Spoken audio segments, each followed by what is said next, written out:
안녕하세요. 에드먼튼 한인감리교회 최대원 목사입니다. 이번 주는 주연 후 4주 되는 주일입니다. 벌써 주연절 절반이 지났죠? 말씀을 듣고 말씀대로 살아가면서 더욱더 주님의 역사가 우리의 삶 가운데 나타나기를 간절히 소원합니다.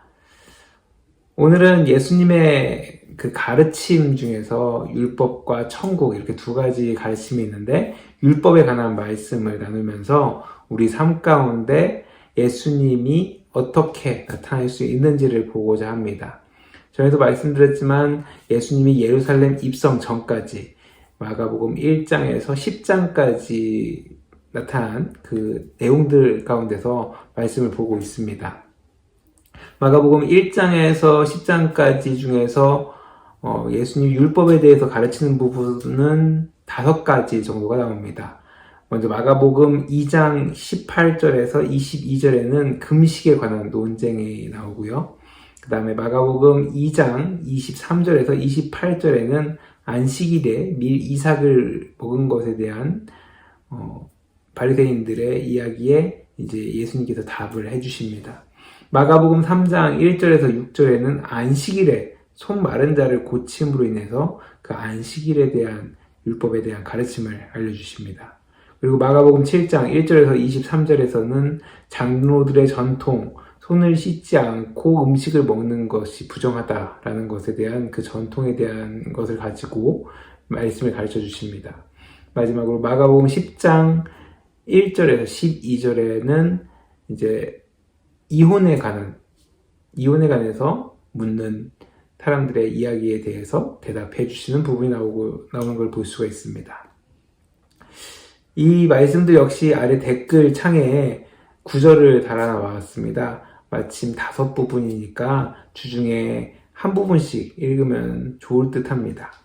어쨌든 대부분 말씀을 읽어보면 알지만 율법에 대해서 그 행위만을 강조하는 사람들, 율법 학자나 또 바리새인들, 이 사람들이 율법에 대한 잘못 적용하는 것들을 지적하면서 율법은 사람을 올가매는 도구가 아니라 하나님의 사랑과 은혜를 사람에게 부어주시는 것, 그리고 그 사람들을 보호하기 위한 것이다 라고 말씀해 주십니다.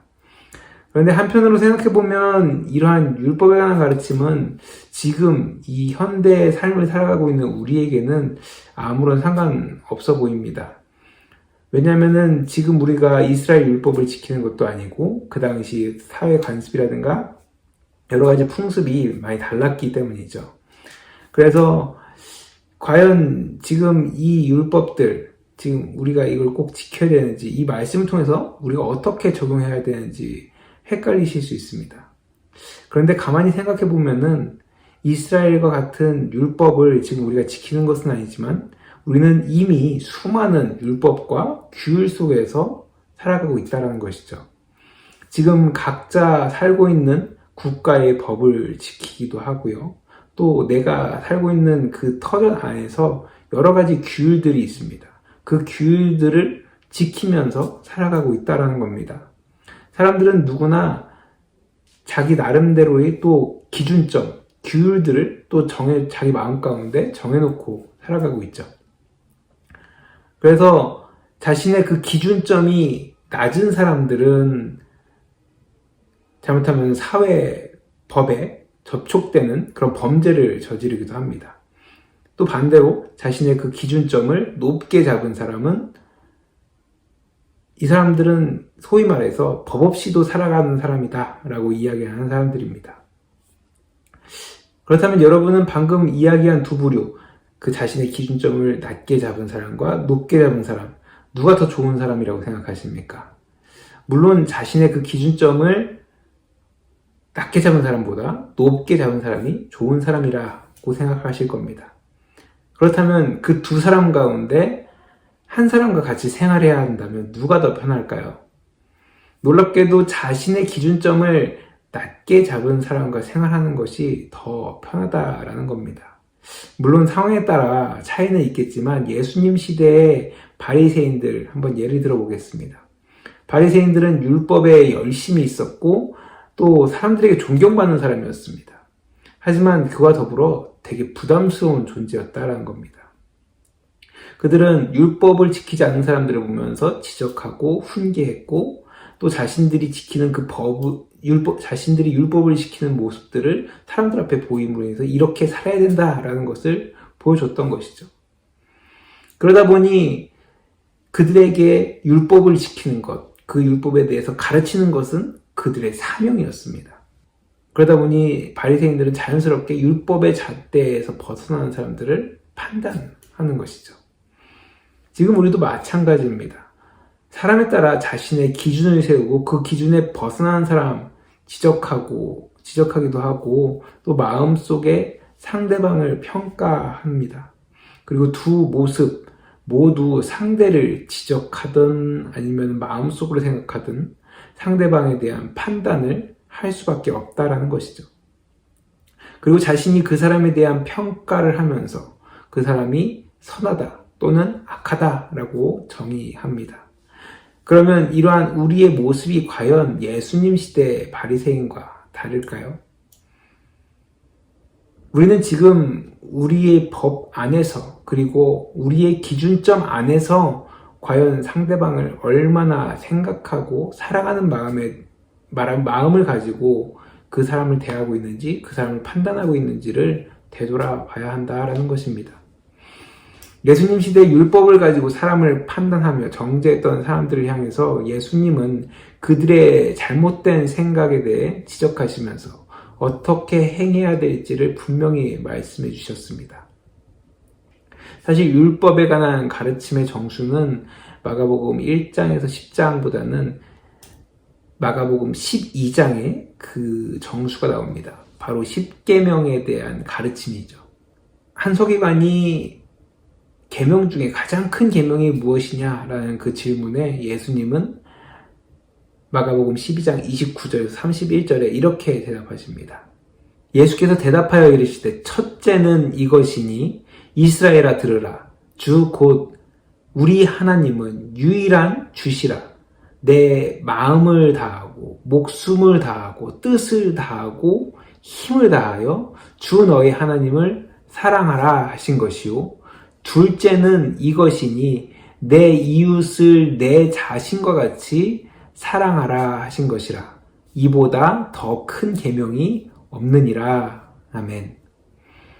나의 생각으로 누군가를 판단하는 것이 아니라 하나님을 사랑하고 그 사랑을 가지고 자신을 사랑하듯 다른 사람을 사랑하라 라고 말씀하십니다. 내 안의 판단과 생각들, 그리고 그 안에 나오는 모든 말들, 이런 것들은 사실 우리를 부정하게 하는 것입니다. 예수님은 율법에 관해 잘못된 생각과 행동이 무엇인지 분명히 이야기하십니다. 그리고 어떻게 행동해야 하는지까지도 말씀해 주셨다라는 겁니다.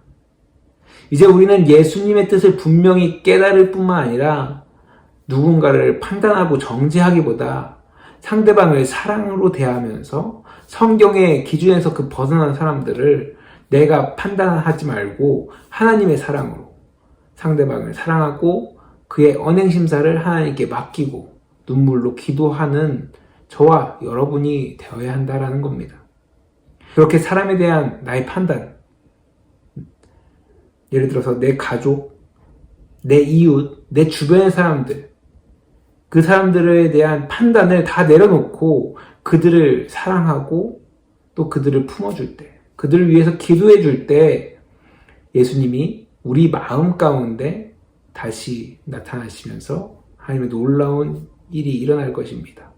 서로를 향한 비방과 판단이 사라지고 하나님의 사랑의 역사가 우리 삶 가운데 일어나게 될 것입니다. 그렇게 예수님이 우리 삶에 나타나도록 힘쓸 수 있는 저와 여러분들이 되시길 간절히 축원합니다. 기도하시겠습니다.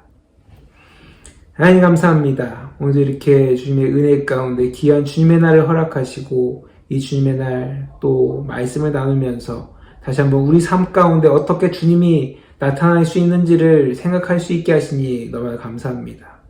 예수님께서 그 율법의 가르침을 통하여서 정말로 누군가를 판단하고 누군가에 대해서 정죄하기보다 그 사람들을 하나님의 사랑으로 또 나를 사랑하듯 그 이웃을 사랑하는 마음으로 사랑하라 하신 그 말씀을 기억하면서 우리가 나의 잣대, 세상의 법, 그 세상의 규율로 인하여서 누군가를 판단하는 것이 아니라 더욱더 그들을 품어주고 그들을 위해서 기도해주고 하나님의 놀라운 사랑을 나타낼 수 있는 저와 우리 모든 믿는 자들이 되게 하여 주시옵소서.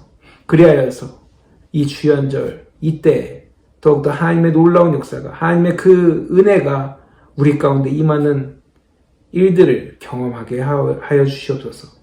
주님께서 함께 해주실 것을 믿사오며 예수님의 이름으로 간절히 기도드렸습니다. 아멘.